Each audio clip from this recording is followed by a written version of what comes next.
Bonjour tout le monde, aujourd'hui je vais vous donner 3 trucs pour augmenter, pour booster la confiance de vos athlètes. Quand j'ai commencé comme entraîneur, j'étais extrêmement travaillante, autant dans ma planification d'entraînement que dans mon coaching. J'étais motivée, j'étais engagée, je poussais très fort mes athlètes. J'étais absolument convaincue que plus je travaillais fort, plus mes athlètes allaient avancer rapidement et allaient atteindre un haut niveau, peu importe leur talent ou leur capacité. Donc c'était ma conception du coaching. Quand ça ne fonctionnait pas, je devenais extrêmement frustrée parce que là, je manquais d'outils. Je ne savais plus quoi faire.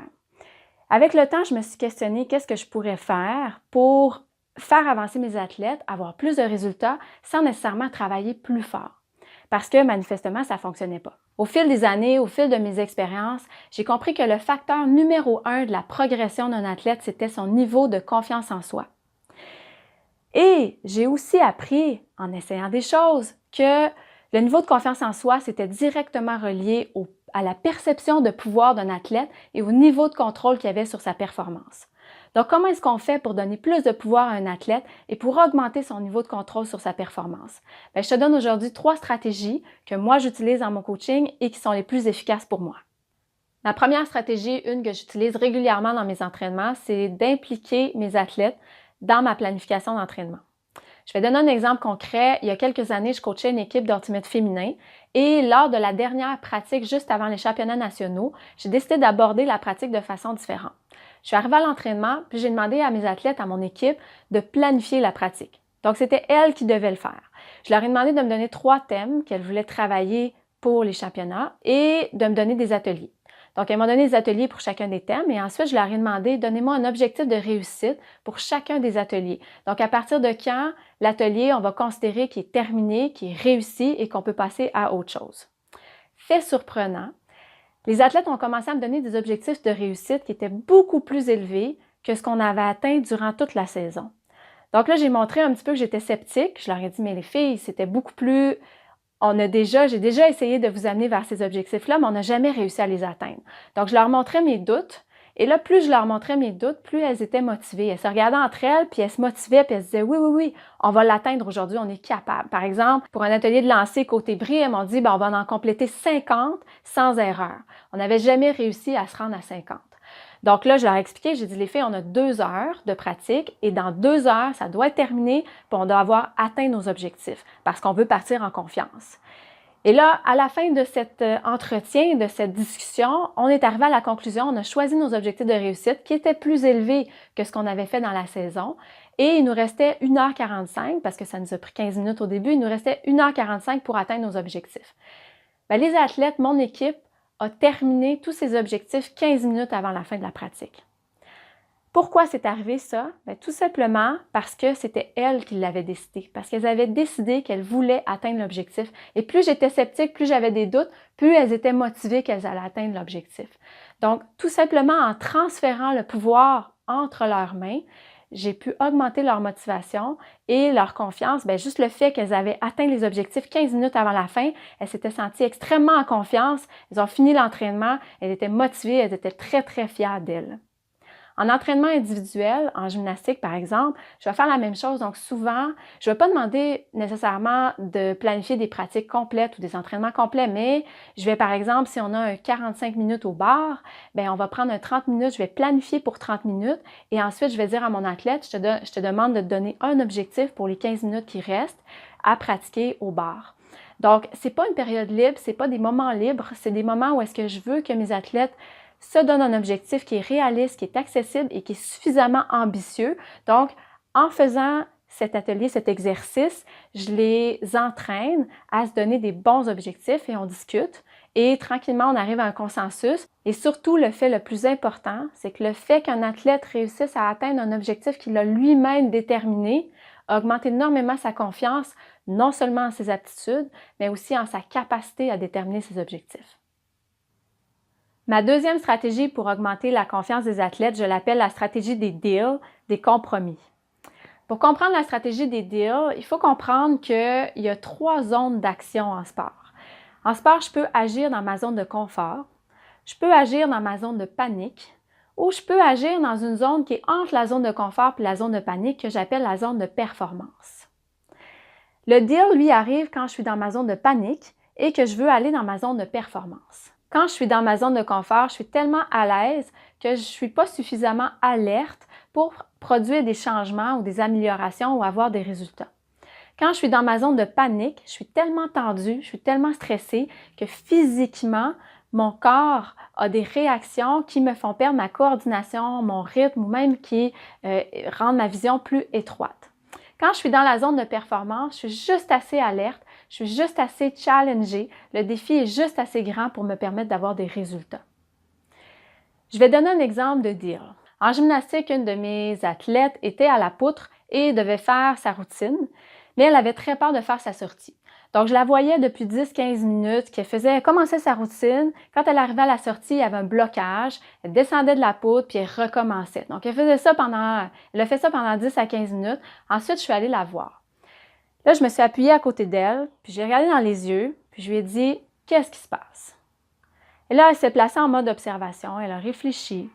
Elle m'a dit « Ben, j'ai peur. » J'ai dit « OK, qu'est-ce qu'on peut faire? » Donc là, j'ai ouvert la porte au deal.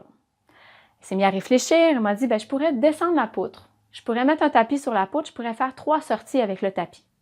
Ensuite, je pourrais enlever le tapis, puis je pourrais en faire 2 sans tapis. Donc, j'ai dit, OK, est-ce que tu es sûre que tu pourrais le faire sans tapis? Elle a réfléchi. Elle m'a dit, oui, je peux le faire. Parfait. Donc, je l'ai laissé aller. J'ai descendu la poutre avec elle. Ça a pris 3 minutes. Elle a fait ses 2 sorties sans tapis sur la poutre.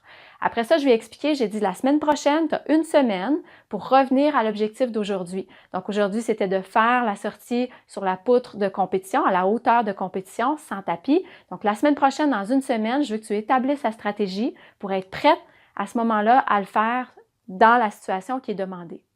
Donc, c'était très, très facile. Pendant la semaine, elle a été capable de se préparer mentalement. Elle s'est trouvé des stratégies, des activités, des exercices. Et la semaine suivante, elle faisait sans problème sa sortie avec sa routine sur la poutre à la hauteur de compétition sans tapis.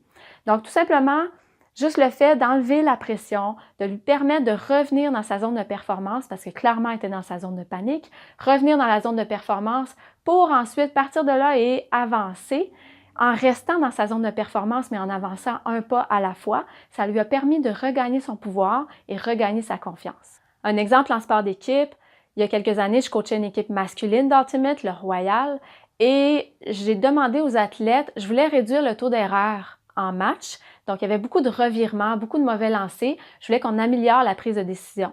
Donc, le premier exercice que je leur ai demandé, c'est de faire des mini-matchs à 3 points, où est-ce qu'ils pouvaient marquer un point seulement quand le point était fait sans erreur, sans revirement.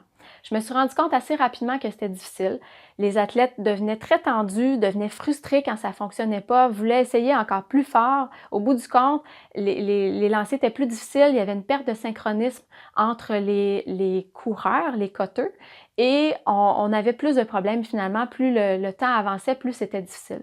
Donc, ce que je me suis aperçue, c'est qu'on était dans la zone de panique. Donc, on était dans la zone où est-ce qu'on était trop inconfortable.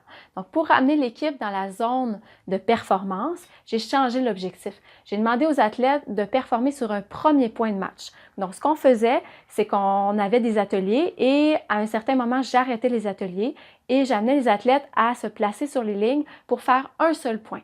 Et on simulait que c'était le premier point du match et je voulais qu'il soit sans erreur. Donc, l'objectif n'était pas facile, il y avait quand même du stress, mais c'était quand même plus accessible, on était plus dans la zone de performance, on était capable d'y arriver plus souvent. Donc, le deal, on peut le faire avec soi-même en tant qu'entraîneur. Les athlètes peuvent le faire avec nous et en proposant, en étant ouvert au deal avec nos athlètes, en étant complètement ouvert à la possibilité de faire des compromis, nos athlètes deviennent plus habiles à développer leurs propres objectifs, à savoir quand est-ce qu'ils se situent dans la zone de panique, quand est-ce qu'ils se situent dans la zone de performance et à se donner des objectifs qui sont dans leur zone de performance. Le deal, ça permet d'augmenter la confiance parce que quand tu as la possibilité de négocier, tu développes, en fait, tu cesses de focaliser sur le fait que tu dois le faire parce que ton entraîneur te le demande et sur le fait que tu vas décevoir ton entraîneur si tu ne fais pas quelque chose et tu commences à te focaliser davantage sur qu'est-ce que toi tu veux faire et comment tu veux le faire et qu'est-ce que tu es capable de gérer et qu'est-ce qui se situe dans ta zone de panique, qu'est-ce qui est dans ta zone de performance. Ma troisième stratégie pour améliorer la confiance d'un athlète, c'est très, très simple, c'est de donner moins de réponses et poser plus de questions. Pour s'améliorer, un athlète doit être conscient de ce qu'il fait, doit comprendre ce qu'il fait et doit être capable de trouver des solutions pour s'améliorer. Et pour y arriver, si on donne en tant qu'entraîneur toujours les réponses, si on apporte des corrections dans la seconde à chaque fois qu'un athlète fait quelque chose, on va réduire sa capacité à trouver ses propres solutions. On va le rendre dépendant envers nous pour sa performance. Et plus l'athlète est dépendant de nous pour performer, pour trouver les réponses, pour trouver les solutions, moins il est en confiance. Il y a moins de contrôle, il y a moins de pouvoir, il y a moins de confiance. Donc, si tu veux améliorer la confiance de tes athlètes, tu dois poser plus de questions pour les amener à trouver eux-mêmes les réponses. Donc, par exemple, si un lancer est trop haut, si en gymnastique un mouvement a trop de rotation, tu peux demander à ton athlète qu'est-ce qui s'est passé. Qu'est-ce qui est arrivé avec ton lancer? Il est trop haut. Parfait. Si ton lancer est trop haut, qu'est-ce qu'on peut faire? C'est quoi les options pour être capable d'abaisser le lancer? Il y a plusieurs options possibles. Il y a plusieurs solutions possibles. En gymnastique, pour un mouvement qui a trop de rotation, c'est la même chose. Il y a plusieurs solutions possibles. Une trop grande rotation, au niveau biomécanique, il y a certaines choses qui se passent qui produisent cette rotation. Plus les athlètes vont comprendre, vont être capables d'analyser leur sport, autant au niveau tactique que technique, ils vont être plus en mesure de trouver des solutions plus rapidement et c'est comme ça que tu vas donner plus de pouvoir à ton athlète et que tu vas booster sa confiance. Donc, en résumé, pour donner plus de pouvoir, plus de contrôle à tes athlètes, 1. Implique les athlètes dans la planification de tes entraînements. 2. Sois complètement ouvert au compromis, au deal. Et 3. Pose beaucoup de questions à tes athlètes. J'espère que mes stratégies vont t'aider à bâtir la confiance de tes athlètes. Si mes conseils te sont utiles, aime la vidéo, abonne-toi à ma chaîne YouTube et sur ce, on se dit à la prochaine.